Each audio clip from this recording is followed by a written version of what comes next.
प्रत्येक नात्याची एक गंमत असते आणि त्यात नवरा बायकोचं नातं म्हटलं की कधी रुसवा फुगवा आला, कधी गोडवा आला आणि अशीच एक कथा आतली बातमी फुटली या माध्यमातून प्रेक्षकांच्या भेटीला येते.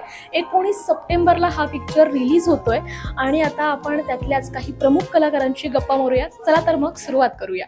ऐकली बातमी वाचली बातमी फुटली रे.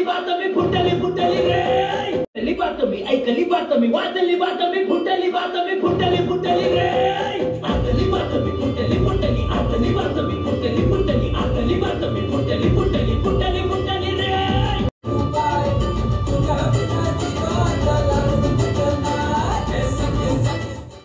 वाढलोय.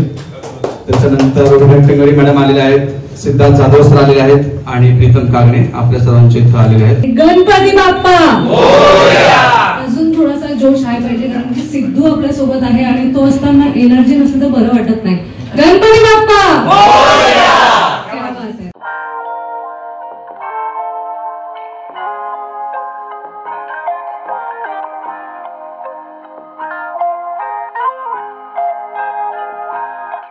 कॉमेडीचा बादशहा आणि एनर्जीने भरलेला कलाकार म्हणजे सिद्धार्थ जाधव. सिद्धार्थ जाधवचा एक नवीन मूवी येतोय, आतली बातमी फुटली. आपण आता त्यालाच विचारूया त्या मूवीबद्दल. हाय दादा. हाय. कसा आहेस? मी मस्त. तू बोल, तू कशी आहेस? सर आमची आतली बातमी फुटली 19 सप्टेंबर पासून संपूर्ण महाराष्ट्रात रिलीज होतोय. प्रमोशन चाललंय. घसा गेला, जवळजवळ घसा गेलाय, पण एक्साइटमेंट खूप आहे. कारण ही दिग्गज मंडळी प्रीतम, रोहिणीताई, डॉक्टर मोहन आकाश सर या सगळ्यांबरोबर काम करतात. आमची त्रिशा सर या सगळ्यांबरोबर काम करताना मजा आली. आणि ना खूप बरं वाटतं की ना गणपती संपल्या काहीतरी नवीन येत आहे. 2 मातब्बर कलाकार डॉक्टर मोहन आकाश सर आणि दिलीप प्रभाकर सर एका आठवड्यापाठोपाठ एक येत आहेत. सो मजा येते की ह्या दोन्ही मातब्बर कलाकारांना बघायची संधी मायबाप रसिक प्रेक्षकांना मिळणार आहे. आणि त्यात एक संधी मला आहे डॉक्टर मोहन आकाश सरांबरोबर काम करायची. त्यामुळे मी प्रचंड एक्साइटेड आहे आतली बातमी फुटलीसाठी. तुझी यामध्ये भूमिका नक्की कशा प्रकारे आहे? मी यात सचिन नावाचं कॅरेक्टर करतोय, जो त्याचं तिशाचं कनेक्शन आहे आणि काहीतरी कारणामुळे तो डॉक्टर मोहन आकाश सरांच्या घरी अडकतो, घुसतो, जातो. काय करायचं होतं ते सिनेमात बघायला मिळेल, पण ॲक्टर म्हणून खूप छान परफॉर्म करायला मिळालं. आणि मला म्हणजे मला सांगायला आवडेल म्हणजे मी की गोव्याला जेव्हा झालं याचं एक स्क्रीन, तेव्हा आपले मराठीचे दिग्दर्शक आहेत गजेंद्र अहिर सर, त्यांनी खूप छान कॉम्प्लिमेंट दिली. ते म्हणाले की अभिनेता म्हणून आणखीन जरा छान डेव्हलप होतोय. सो मला वाटतं ही चांगली कॉम्प्लिमेंट आहे मला. आणि ते सगळं त्या दिग्दर्शकांचं, विशाल सरांचं, जेनी सरांचं कौतुक आहे किंवा क्रेडिट आहे की त्यांनी मला या भूमिकेत बघितलं आणि माझ्याकडून तसं काम करून घेतलं. शूटिंग मधला एखादा असा किस्सा जो प्रेक्षकांना शेअर करावा वाटेल आणि तो तुझ्या कायम लक्षात राहील? नाही, खूप मुवमेंट आहेत. म्हणजे एक असं नाही, हा सिनेमा मी डॉक्टर मोहन आकाश सर आणि रोहिणीताईंबरोबर एका फ्रेममध्ये हीच एक मुवमेंट आहे. आणि त्यात सिद्धार्थचा एक तो सिद्धार्थचा एक तडका असतो जो मला करायला आवडतो. तो आहेच, ते आहेत जे तुम्ही जे अपेक्षा करता की सिद्धू जरा टाइमपास करेल, छान करेल, मजा करेल. पण त्याच्या बरोबरीने तो जेव्हा शांत होतोय किंवा तो त्या मूड किंवा त्या इमोशनमध्ये जातोय, ते पण तितकं छान आहे. आणि ते मला या दिग्गज मंडळींसमोर सिनेमात परफॉर्म करायला मिळत आहे. तर मला वाटतं की संपूर्ण सिनेमात एक वेगळा एक्सपिरियन्स आहे. तुझ्यासोबत एक लहान मुलगी आहे त्रिशा नावाची, तिने एक कॅरेक्टर केलंय. तुला खूप चॅलेंजेस आले असतील तिला सांभाळून घेताना, त्याबद्दल काय सांगशील? असं काही नाहीये. माझ्याकडे 2 आहेत. माझी एक मुलगी 14 वर्षाची, एक 10 वर्षाची आहे.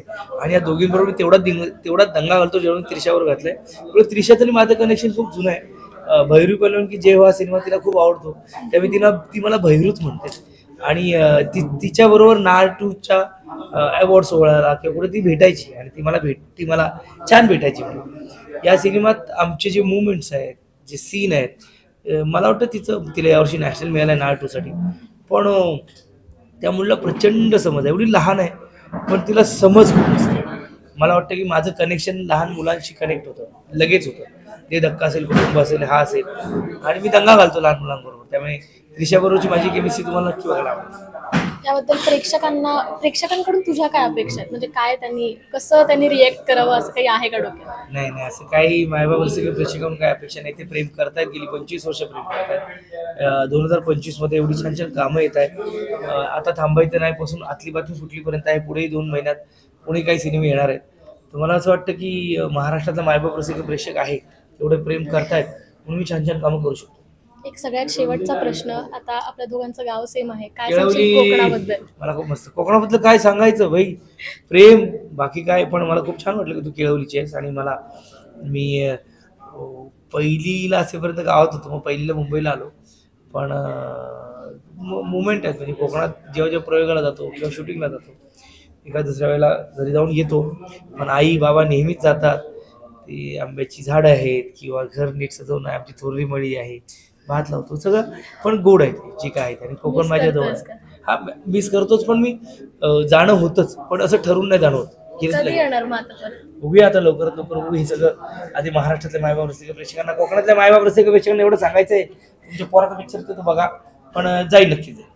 थँक्यू. आतापर्यंत सिद्धूदादाच्या सगळ्याच भूमिका प्रेक्षकांना आवडल्यात. आतली बातमी फुटली या चित्रपटातली भूमिका सुद्धा प्रेक्षकांना नक्कीच आवडेल. आजचा दिवस माझ्यासाठी खूप स्पेशल आहे, कारण मी अनेक दिग्गज मंडळींशी गप्पा मारल्यात. या प्रवासात आपण सगळेच सहभागी झालोय. प्रत्येक नात्याची एक गंमत असते, कधी रुसवे फुगवे, गोडवा, इमोशनल क्षण प्रत्येकाच्या आयुष्यात काही ना काहीतरी चालूच असतं. आणि हे सगळं दाखवणारी ही कथा आहे, ज्याचं नाव आहे आतली बातमी फुटली. 19 सप्टेंबरला हा मूवी रिलीज होतोय, त्यामुळे सगळ्यांनी नक्की हा चित्रपट बघा.